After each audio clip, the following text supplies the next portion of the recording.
think that before you can truly love humanity, love your neighbor, before you can love someone regardless of their religious beliefs or their political beliefs or their economic status, whatever those things are, you gotta not only like you, but you gotta love you, and you gotta fall madly in love with you.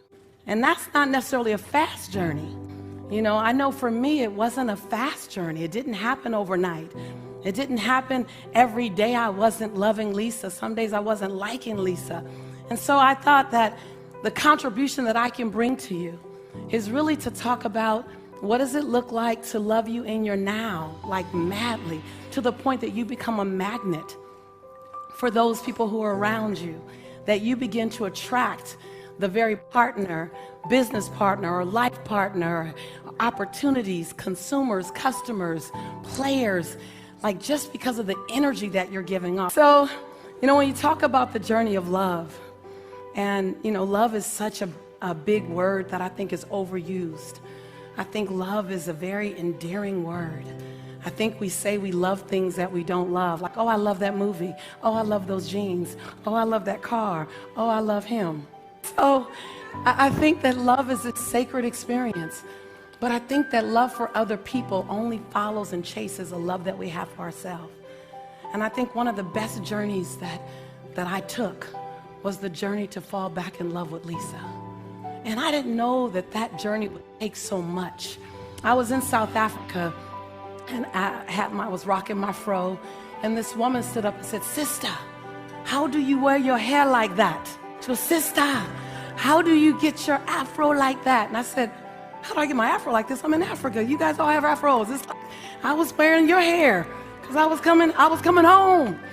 She said, "No, we are wearing an afro. You are wearing a crown, my sister." And I thought about it for a moment, and I said, oh, I get it. See, and I said to her in front of 500 people, I said, while wearing my natural hair is the easiest thing of all to do, getting to the point where I was comfortable enough to wear my natural hair was the longest journey I ever took, because it was the journey back to me. I remember there was a time when I didn't love Lisa. I didn't see anyone that looked like Lisa beautiful on television. I didn't see any Miss Americas rocking a fro, having hips like this, mocha skin full, lips, round hips, and kinky hair. I just didn't see them. And so I had a hard time embracing my own beauty, embracing my internal beauty and embracing my external beauty. Like, I look at my life today and I go, wow, that's pretty breathtaking. It's pretty exciting to travel the world and run my mouth and autograph things and sit with some of the kings and queens around the world. But this was a long journey. It's not over yet either. But I remember it couldn't start until I fell in love with me.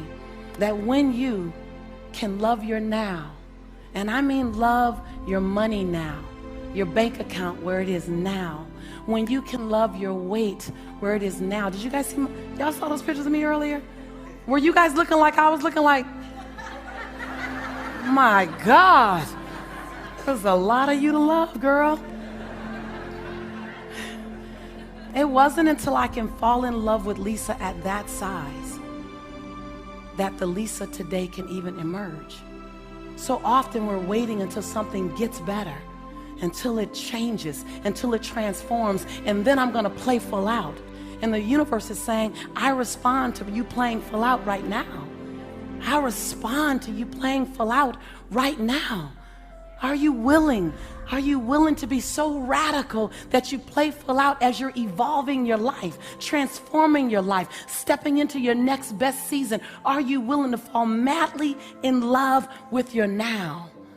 I was on a plane one night on the red eye flying to New York, and I was reading my book, No Matter What, that I wrote in 2009.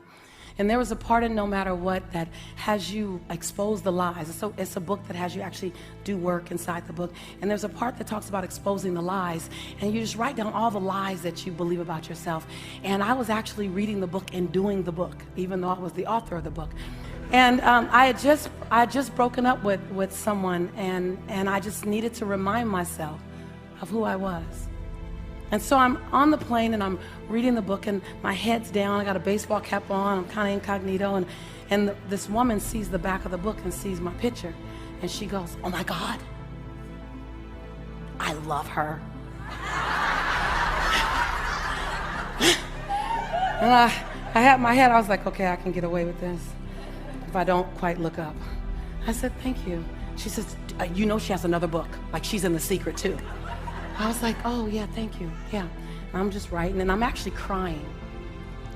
And she goes, "So is that her? Is that another book she has?" I'm like, "Would you stop talking to me, lady?" I said, yeah, it's another book." She goes, "Oh, do you mind if I read it?" And the codependent part of me would normally say, "What? Sure, take it." And I knew that at that moment, I needed to give myself oxygen. I needed to be my own rescue. I needed to put my own oxygen mask on. And I said, with all due respect, it's on Amazon.com. Like, I need this book right now. And I think I looked at her just long enough for her to realize it was me. And I said, "I'm doing the work for me because I need the work." I said, "So I think it's a great book and you may want to get it, but right now I need it."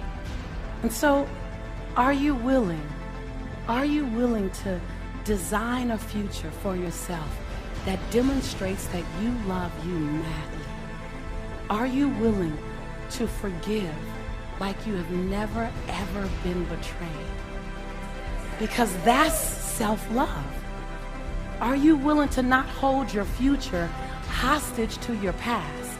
Are you willing to press reset and give yourself 1,000 second chances?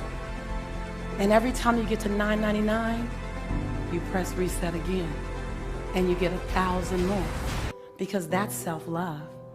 See, self-love is not expecting your perfection to show up. Self-love is falling madly in love with your imperfection. Like, you're a better person because of the mistakes you've made.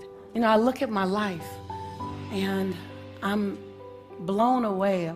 I'm just blown away by it. I'm blown away that I can have the past that I have, struggling in school for all 12 years. I mean, struggle. When I got a C, I did the happy dance. Go, Lisa, it's your birthday. I spent so many years trying to keep up, trying to be like the next guy or girl, trying to prove that I was smart enough. Anybody there? Yes, yes. Come on, you guys. Let me know I'm in the right room. Trying to prove that even though I was born in this particular city, I'm still good enough. Yes, yes? Yes. Even though I was born in this skin, I'm still smart enough. Yes, yes? Yes, yes. Even though my parents don't have much, we're still keeping up with everyone else. Yes, yes? Yes, yes. And then I found that I was trying for many years after that to outrun who I was. I was trying to hold on to one more title, hold on to one more label, hold on to one more book deal, hold on to one more zero on my annual income. Come on, am I the only one? Yes, yes? I was chasing something, not recognizing that I woke up enough. So one of the things I recognized was that it's our job to recognize that your love doesn't belong to you. That someone's gonna cross your path tomorrow, next week, next year, and they need the love that you have. But in order for them to get it, you need to fill your cup up and you need to be in overflow, because you can't love them from your cup. You gotta always love them from your saucer. Yes, because when you love them from your saucer, you never ever run out. You never love on an empty tank. Love never hurts. A lot of times when love is hurting, it's because you haven't given you everything you need yet. And you're trying to give other people what you still need. You're trying to give them your oxygen, which is why you're sitting around going, hurry up.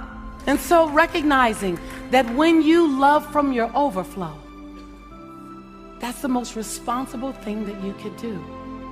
And that the greatest love that you can ever give the world is the demonstration of what loving you looks like. Because somewhere there's a 14-year-old girl, there's a 6-year-old boy, there's a 60-year-old man, there's a 46-year-old woman who hasn't discovered herself yet. There's a 63-year-old woman looking to redefine herself, and they're all looking at you. They're not looking at the way you love them. They're looking at the way you love you.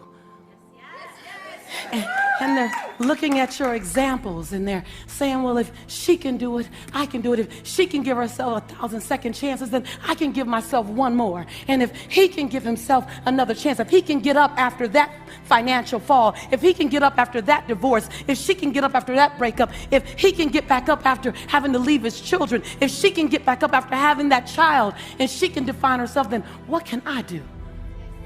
See, we don't think about what we can do based on what we hear. We live inside possibility based on what we see. And so your demonstration of how madly in love with you are helps me to recognize how madly in love with me I get to be. And so I say that love starts with self-love.